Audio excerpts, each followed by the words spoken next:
Enviar un saludo. Ayer tuve el gusto de estar platicando con un amigo muy querido.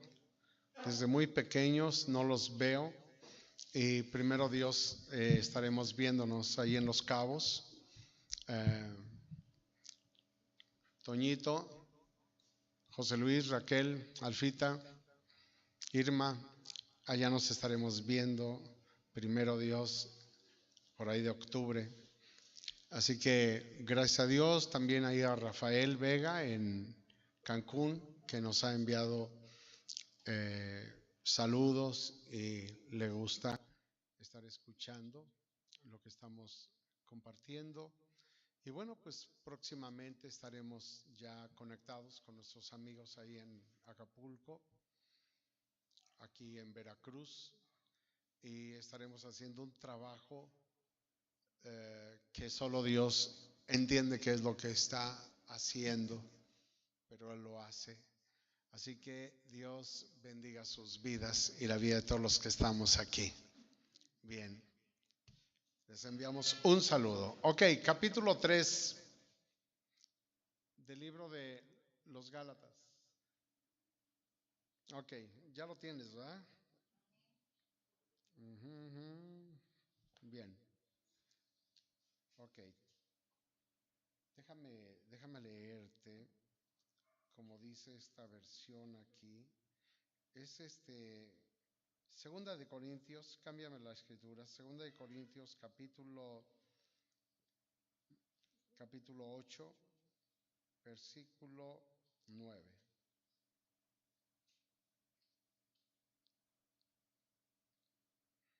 Y dice de la siguiente manera, el versículo 9, ¿ya lo tienes? Ok. Dice así.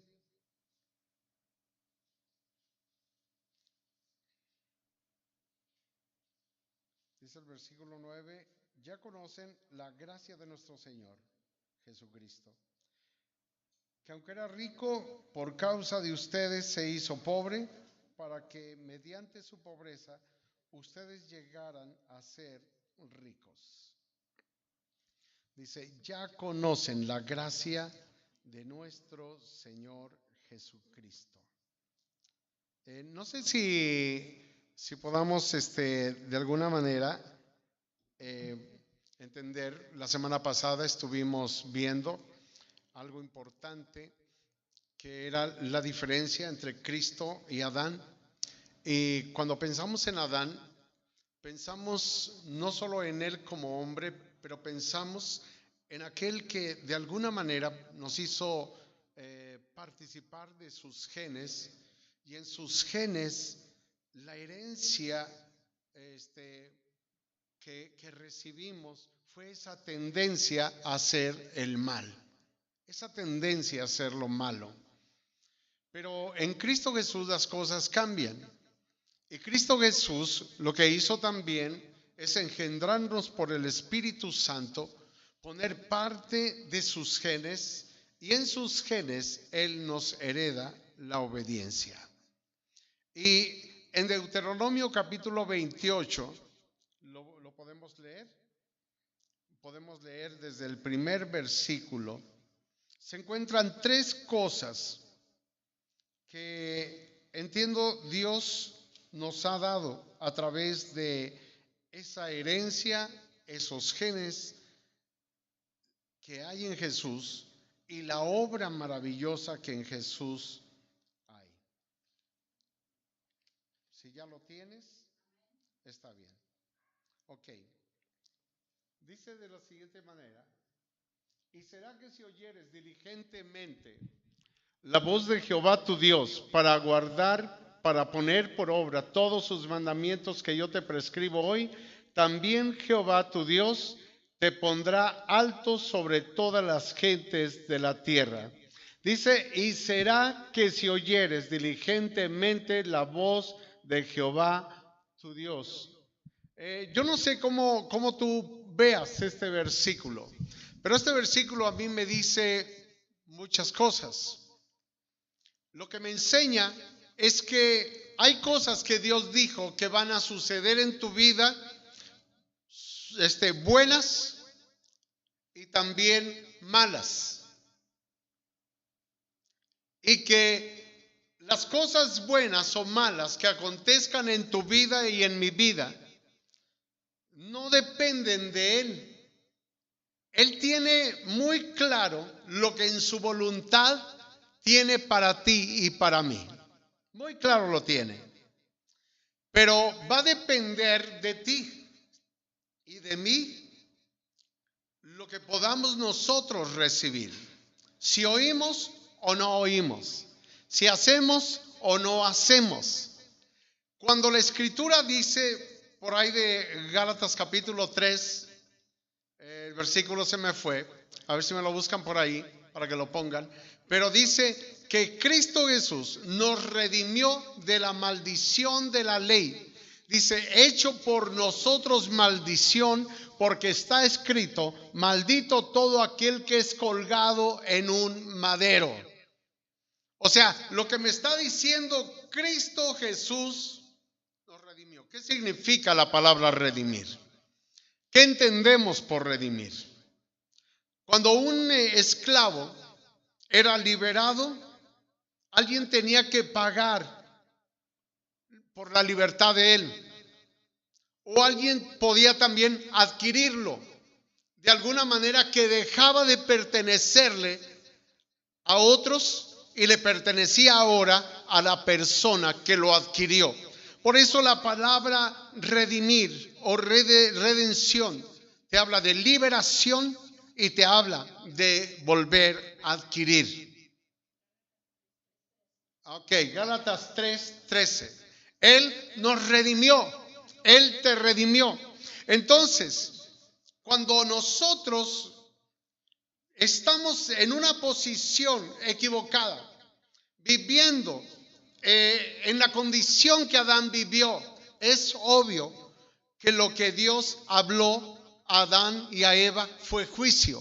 Y las consecuencias de lo que Dios habló es que el hombre vivió automáticamente bajo el efecto de las palabras que Dios había hablado. Ahora, cada vez que Dios está hablando, cada vez que Él da su palabra, sus mandamientos, tenemos que entender que la palabra es condicionada. O sea, lo que Dios va a hacer, lo va a hacer. Pero Dios está condicionándolo. ¿A qué? ¿De qué manera? A la obediencia, exacto, a lo que Él dice. Entonces, cuando nosotros decimos, Cristo Jesús nos redimió de la maldición de la ley, entonces, ¿por qué nosotros entendemos como si la ley fuera algo malo? ¿A qué se refiere el Señor cuando dice que nos ha redimido de la maldición de la ley? Si la ley es pura, si la ley es santa, como lo dice Pablo.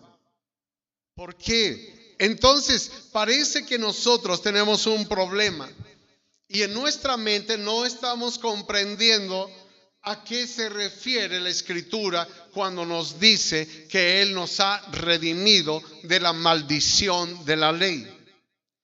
Los mandamientos de Dios no son una maldición.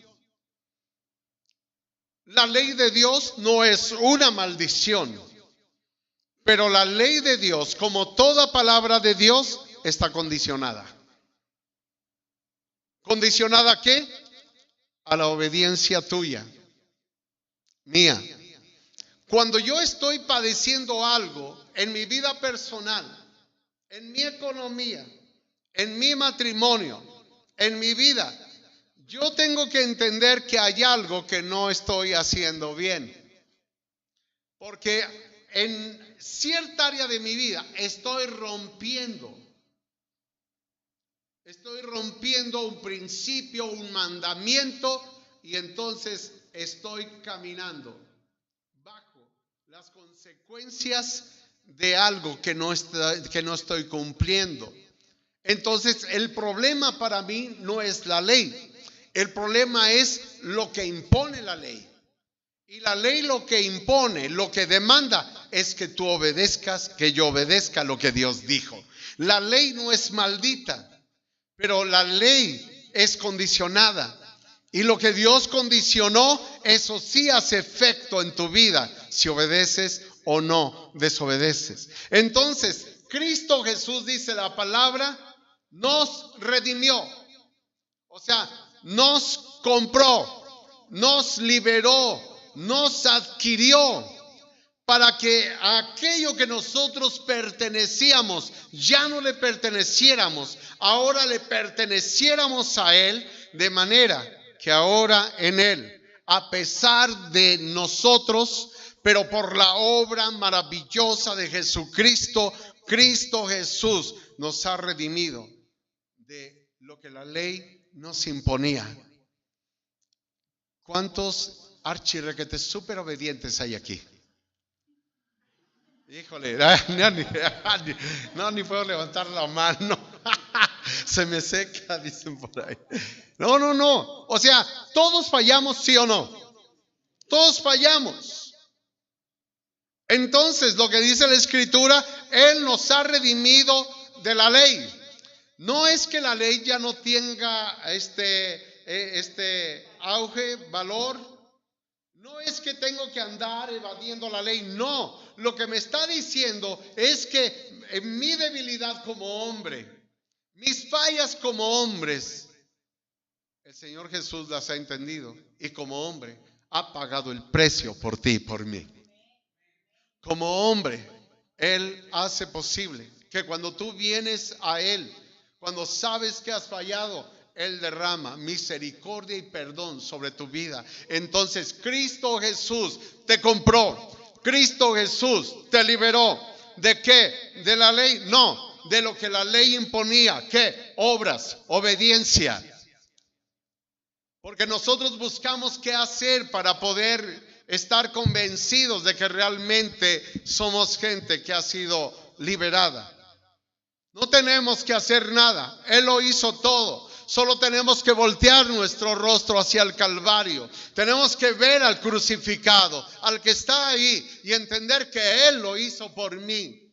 Que es su misericordia, su gran amor, el que me ha dado la oportunidad de ser redimido, de ser libre. Pero como esa palabra no solo habla de liberar, pero habla de adquirir, ya no le perteneces al que le pertenecías, al diablo, al mundo, a la carne. Ahora le perteneces al Rey de Reyes y Señor de Señores, al que vive, al que resucitó. Ahora le pertenecemos a Él. Amén. Él es nuestro amo, nuestro dueño. Y sabes que Él no está tratando de imponer. No dice, es que tienes que decir que eres mi hijo. No dice, es que tienes que obedecer. Sí, la obediencia es importante. Porque en esto nos conoce el mundo que somos discípulos del Señor. Cuando obedecemos la palabra de Dios, pero no por imposición y no porque haya un juicio, sino por el gran amor que manifestó Él en la cruz del Calvario sin que yo lo mereciera. ¿Ok? Entonces Él nos redimió de la maldición de la ley.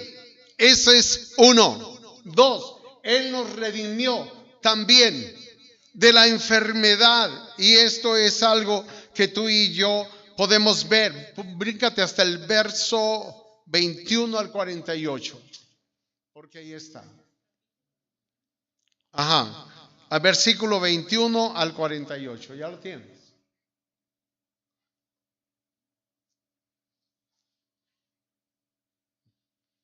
Está lenta, ¿verdad? ¿Ya? Sí, ahí mismo. Sí, el mismo capítulo 28, versículos nada más. Dice, luego la ley es contra la promesa de Dios en ninguna manera. ¿Ok? Porque si la ley dada pudiera vivificar la justicia, fuera verdaderamente por la ley. Más adelante.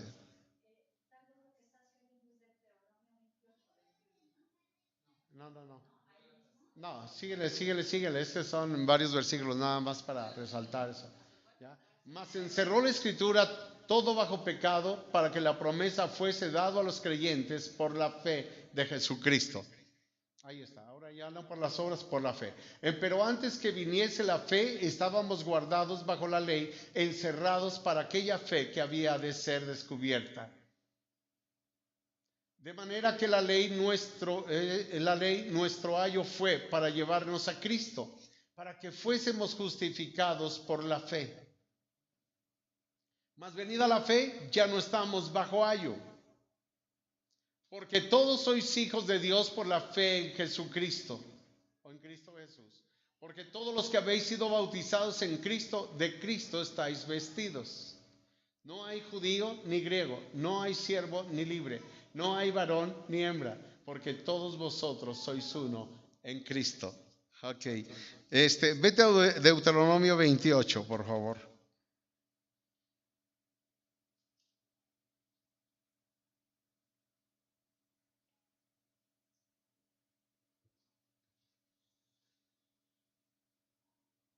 Ok. Nuevamente ahí, si oímos y hacemos. Versículo 16 al 20. 16 al 20 de este mismo pasaje. Dice: maldito serás tú en la ciudad y maldito en el campo. Maldita tu canasta o maldito tu canastillo y tus obras. Maldito el fruto de tu vientre y el fruto de tu tierra y la cría de tus vacas y los rebaños de tus ovejas. Maldito serás en tu entrar y maldito en tu salir. Wow. Dice: y Jehová enviará contra ti la maldición, quebranto y asombro en todo cuanto pusieres mano e hicieres hasta que seas destruido y perezcas presto a causa de la maldad de tus obras por las cuales me habrás dejado. Ok, lo que el Señor está diciendo es algo importante. Dice ahí, Jehová enviará contra ti la maldición. Ok. Algo importante es que Dios no está tratando, cuando la Biblia habla de todo esto, Dios no está tratando de decir que Él es el causante de la desgracia o tristeza de una persona. Él está diciendo desde el versículo 1 que si tú oyes y tú haces, las bendiciones te seguirán y te alcanzarán inevitablemente. Pero dice: si no oyes, si no haces, dice: todas estas maldiciones te seguirán y te alcanzarán. Quiere decir que no necesitas realmente tú andar buscando, ni andar provocando nada. No necesitas endeudarte, no necesitas defraudar a nadie, no necesitas hacer nada de esto. Lo que necesitas es simplemente saber que tú eres una persona bendita. Nada más. Y que cuando tú haces, la bendición te sigue. Pero ¿qué hay cuando la Escritura dice que el Señor envía esa maldición y que Él es como parte, así como lo pudiéramos entender? Te voy a explicar o tratar de explicar algo. A lo mejor no soy muy bueno para explicar muchas cosas, pero voy a intentarlo. Cuando el Señor envía a Moisés delante de Faraón, lo envía para que le diga a Faraón: deja libre a mi pueblo, deja que vayan y me adoren en el desierto. Dios le dijo que fuera con Faraón, pero le dijo también algo: yo he endurecido el corazón de Faraón. Y yo me pregunto, porque soy muy preguntón conmigo mismo, pero si Él lo está enviando y Él dice que lo va a endurecer, ¿para qué lo envía? ¿Para qué lo envía? Entonces, ¿Dios es el que está endureciendo el corazón? Porque me está diciendo que el corazón del faraón lo endurecería. Vuelve a hacer lo mismo. Vuelve a enviar a Moisés segunda vez y le vuelve a decir exactamente lo mismo. Tú ve Porque yo he endurecido el corazón de Faraón. Y nuevamente me pregunta, ¿y para qué lo envía si le endureció el corazón? Entonces, la idea que a veces queda es Dios endurece el corazón. Dios envía, ¿no dice ahí? Dios envía maldición. Y yo quiero saber, ¿la envía? Él está enviando a Moisés y endureció el corazón de Faraón. ¿De qué manera puedo entender que Dios endureció el corazón de Faraón? No lo voy a leer, pero tú lees en tu tiempo libre Romanos capítulo 8. Y vas a entender en uno de esos versículos que dice Pablo, en los primeros versículos me parece, dice que él, no, el capítulo 7, dice que él no hubiera conocido el pecado si la ley no dijera. Si la ley no dijera. Él está diciendo, la ley dice. Cuando yo tengo conocimiento de la ley, entonces la ley dice que yo no debo hacer. Tengo que dejar de hacer lo que estoy haciendo. O la ley misma me muestra que soy una persona pecadora. Porque él mismo declara ahí, la ley es santa, la ley es pura. Pero yo no conocí el pecado sino por la ley. Se dio cuenta que había dentro de él una persona llamada pecado, que estaba durmiendo. Y que el pecado, la ley lo que hace, ¡ey! Pecador. Y el pecador que hay dentro se levanta. Y él descubre por la ley que es un pecador. Pero ¿cuál es el propósito de Dios de hacer esto? Es que descubramos que hay pecado dentro de nosotros y que Él es poderoso para sacarlo y destruirlo. Pero eso va a depender de ti y de mí. ¿Por qué? Porque al final de cuentas, si el Señor envía, no es que Él esté diciendo, vayan y lastímenlo. No. Simplemente Él habló ya la palabra. Y Él dijo que si no hacíamos, vendrían las consecuencias como un juicio sobre nuestra vida. ¿Por qué? ¿En qué sentido lo está enviando? En el sentido de que Él habló. Él dijo lo que vendría si nosotros no oíamos. ¿En qué sentido Él endureció el corazón de Faraón?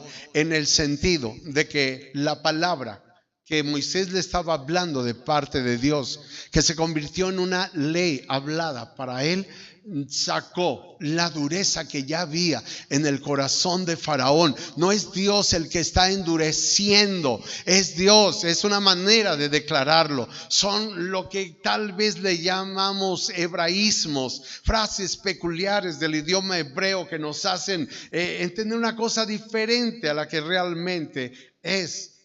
Y Dios está ahí diciendo, yo enviaré o vendrán más bien estas maldiciones. Pero ¿sabes qué? Cuando tú viniste al Señor Jesucristo, tú eras un desobediente, pero Él fue obediente. Tú y yo éramos unos pecadores, pero Él es un santo. Él es todo lo opuesto a nosotros y Él pagó, Él hizo todo lo que tenía que hacer por causa de nosotros. Entonces, algo importante que hay aquí en este libro de Deuteronomio es que nosotros podemos encontrar, y búscalo ahí, bueno, voy a tratar de buscarlo yo más adelante porque necesitamos entender que hay tres cosas que la Biblia habla. ¿Perdón? Sí. El 21 hasta el 48 habla de enfermedad, pero hay unos versículos ahí que están hablando de la pobreza. Específicamente, a ver, porque son tres cosas, es la pobreza, es la enfermedad y son enemigos. Son tres cosas que habla de Deuteronomio 28 que nosotros tenemos que tener bien clara. A ver.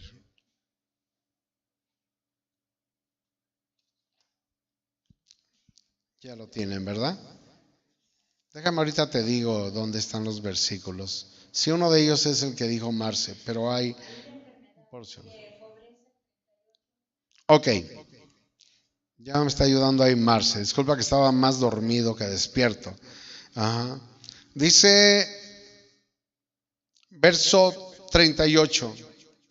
Y sacarás mucha semilla al campo y recogerás poco, porque la langosta lo consumirá. Plantarás viñas y labrarás, pero no beberás vino, ni recogerás uvas, porque el gusano se las comerá. Tendrás olivos y todo tu territorio, mas no te ungirás con aceite, porque tu aceite no caerá o se caerá. Hijos e hijas engendrarás y no serán para ti, porque irán en cautiverio.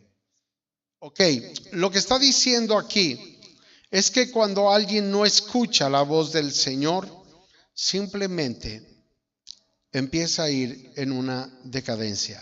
Hay momentos donde el Señor pone a prueba tu vida, mi vida, pero hay tiempos donde nosotros no vemos realmente. Hacemos una cosa, no prospera. Hacemos otra, no prospera. A no ser que entendamos que Dios está trabajando en el asunto. Pero cuando nosotros vemos que nuestra economía no está prosperando, necesitamos nosotros hacer algo. Necesitamos venir a Dios, descansar en Él, analizar qué es lo que no estamos haciendo bien, si tenemos que cambiar nuestra forma, nuestra manera de hacer las cosas, hay que cambiarla. Si tenemos que volver a empezar, hay que volver a empezar, pero con una fe, con una confianza en Dios, porque cuando no oímos, cuando no hacemos, entonces sufrimos las consecuencias de lo que Dios mismo ha hablado que vendría. Y dice la palabra en 2 Corintios 8:9, que es el versículo que íbamos a leer. Si quieres lo leemos por ahí. Dice, ya sabéis de la gracia de nuestro Señor Jesucristo, que por amor a vosotros se hizo pobre, siendo rico, para enriqueceros a vosotros. Hoy el Señor quiere que sepas que nuestro Señor Jesucristo, a pesar de ti y de mí, nos ha dado riquezas. ¿Puedes imaginar a una persona rica de estos tiempos? Me podrás decir, viven en Dubái. No. Sí, hay riqueza, pero claro, no los conocemos. Pero sí, hay mucho, ¿eh? Hay mucho dinero, pero no se compara con lo que mi padre tiene. No se compara con lo que Dios tiene. Y lo más maravilloso de todo esto, que el Señor tiene tanto, no hace alarde de ello. No. Y Él decidió compartir contigo y conmigo sus riquezas. Él decidió que siendo tú pobre, te convirtieras en la persona más rica de toda la tierra. Algunos están pensando, bueno, pero ¿cómo está eso? No tengo dinero. A lo mejor se te quedó grabado el canto de Juan Gabriel, no tengo dinero. Deja ya de cantar esos cantos que están ministrando a tu alma tristeza, pobreza y dolor. Son bonitos, pero no puedes vivir de ellos. Necesitas cánticos que levanten tu fe. Y lo que está diciendo el Señor es que eres la persona más rica. Y la riqueza de Dios, o la palabra rico, no habla de gente millonaria. Habla de una persona que está bien provista y tiene lo necesario. Habla de una persona como tú y como yo, que podemos confiar en Dios y despreocuparnos. Y en medio de nuestra escasez aparente, ser ricos y compartir con otros. Porque dice la palabra que hay gente rica y que es rica con ella misma, pero es muy pobre para con Dios. ¿Por qué? Porque lo que Dios está esperando es que podamos entender que Él es el dueño del oro y de la plata. Y que cuando tú y yo traemos, como lo hemos hecho, diezmos, ofrendas, no es que Él necesite, pero es una verdad que está escrita y que nos trae problemas. No está el Señor tratando de que tú traigas, como a veces hemos pensado, nuestro diezmo para que me convierta yo en una persona millonaria. No. Él, en el sentido de la palabra rica o rico, está hablando de que nada te va a faltar. Está diciendo que tendrás abundancia. No está hablando de que tú tengas millones y si Él ha decidido darte eso, lo va a dar. Pero Él lo va a hacer. Eres una persona rica. Y hay muchas cosas que tal vez podrías hacer, pero nos aferramos a una sola cosa. Y no estamos dispuestos a vivir un cambio.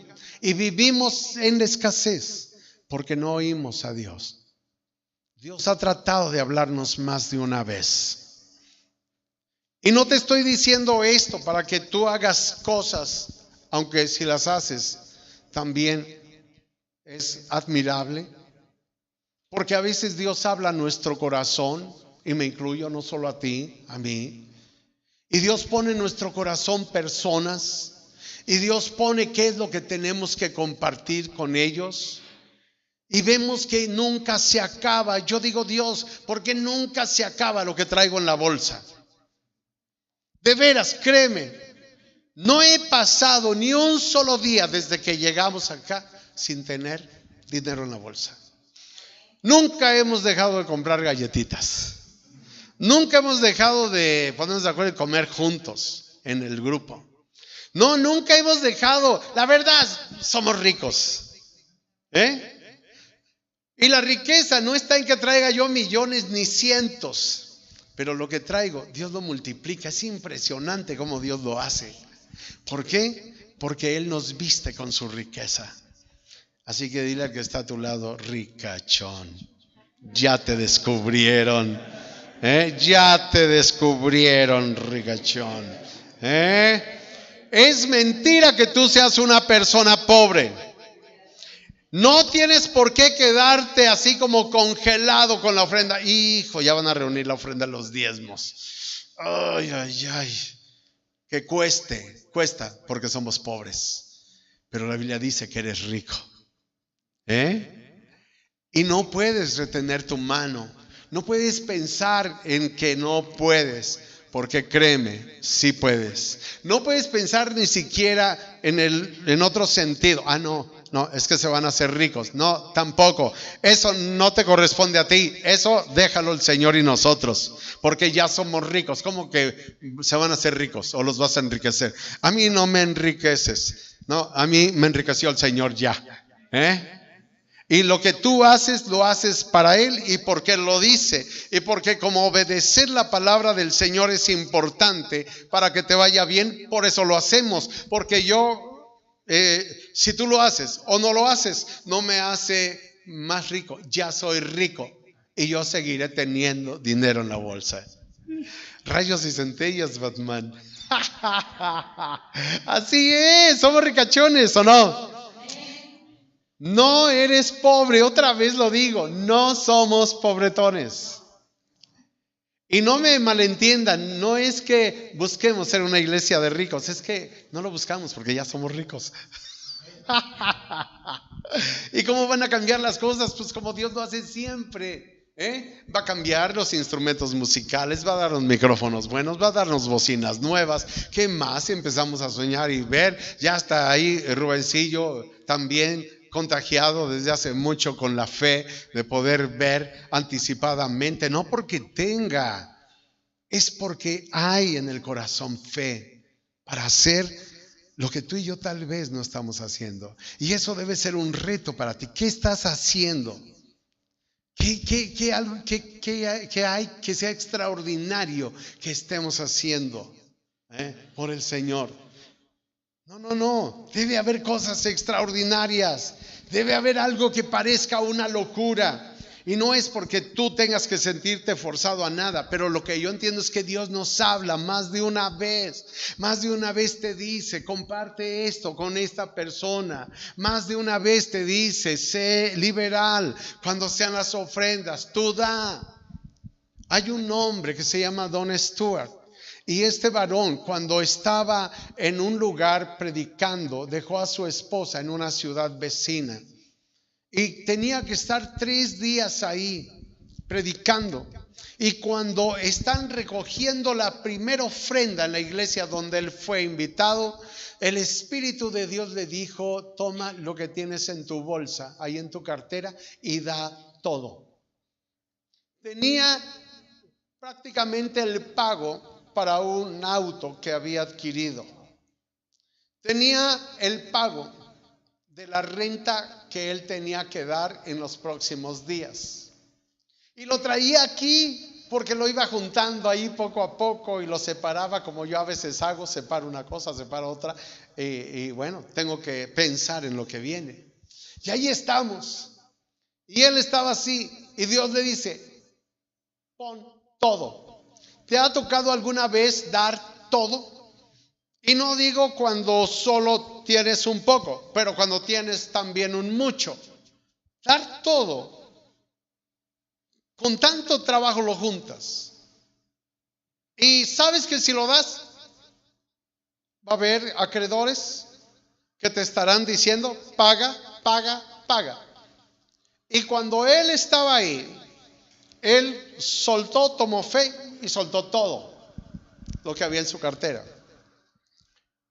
Fueron a avisarle al día siguiente que su esposa y su hijo habían tenido un accidente. Qué cosas, ¿verdad?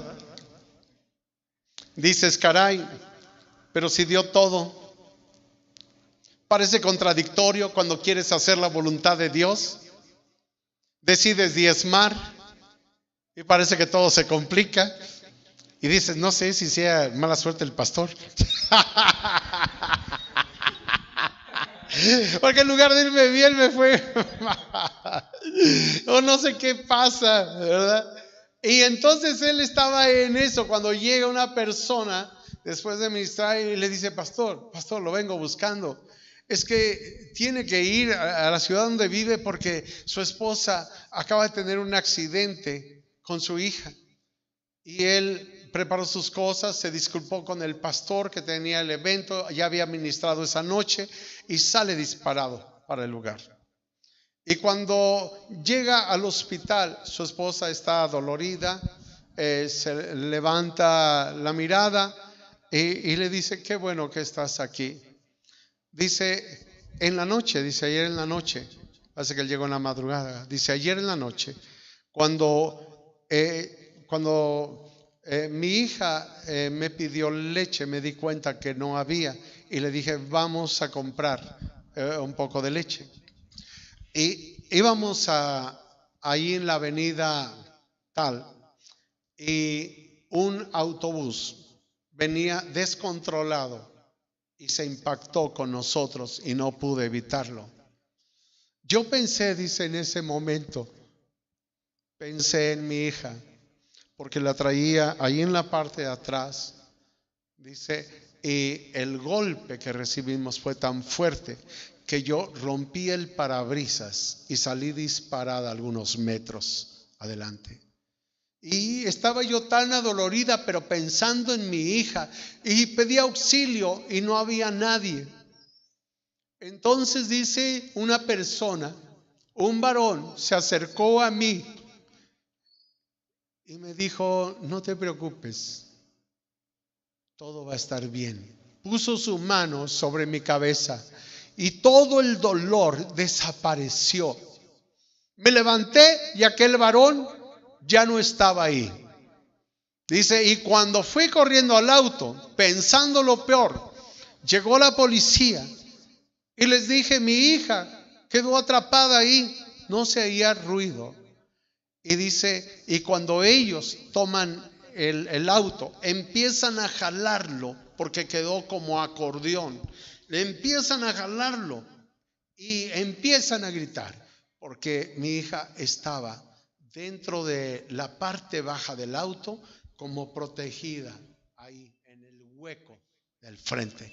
No tenía ni un solo golpe, no le pasó absolutamente nada. Dice, todo está bien. Y se acordó él, dice, ¿cómo a qué horas fue eso? Le dijo la hora y fue exactamente el momento en el que Dios le decía, da todo lo que tienes. Da todo lo que tienes. Y cuando Pedro fue a visitar a Cornelio, ¿se acuerdan de la historia?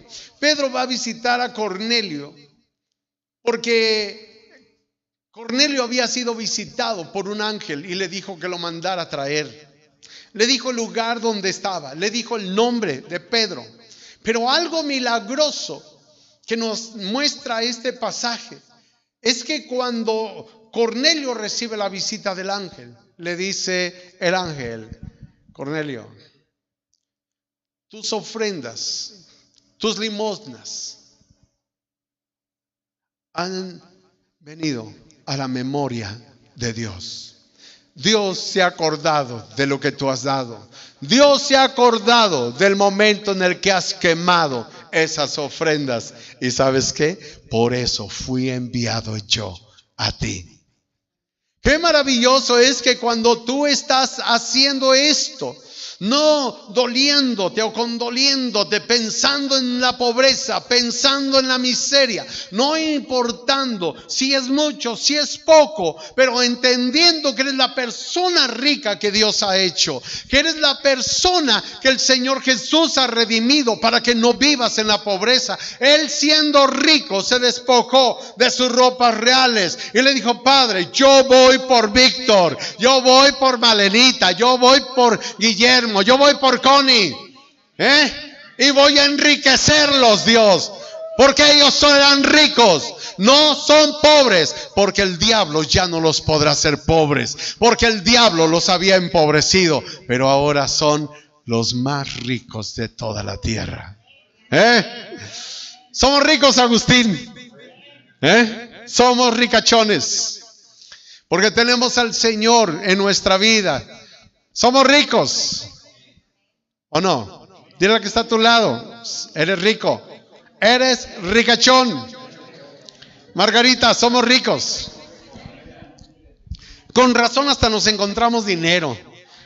Dios dice, órale, ahí está, hasta comprando semillitas y dices, bueno, ¿y ahora de dónde salió esto?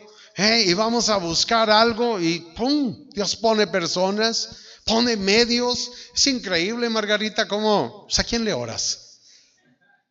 Al mismo que le oramos nosotros. Necesitamos vivir más cosas sobrenaturales de Dios. A lo mejor las hemos tenido en nuestra mano, pero nos hemos cerrado porque hemos tenido una mente pobre, porque hemos limitado a Dios, porque le hemos dicho, pero ¿cómo voy a hacer con esto? No es cómo le vas a hacer, ni cómo le voy a hacer, es ni modo Dios, ¿cómo le vas a hacer? ¿Cómo le vas a hacer, Dios? Esto es lo que Dios quiere. Bien, vamos a orar, porque ya se me fue el time. Vamos a orar.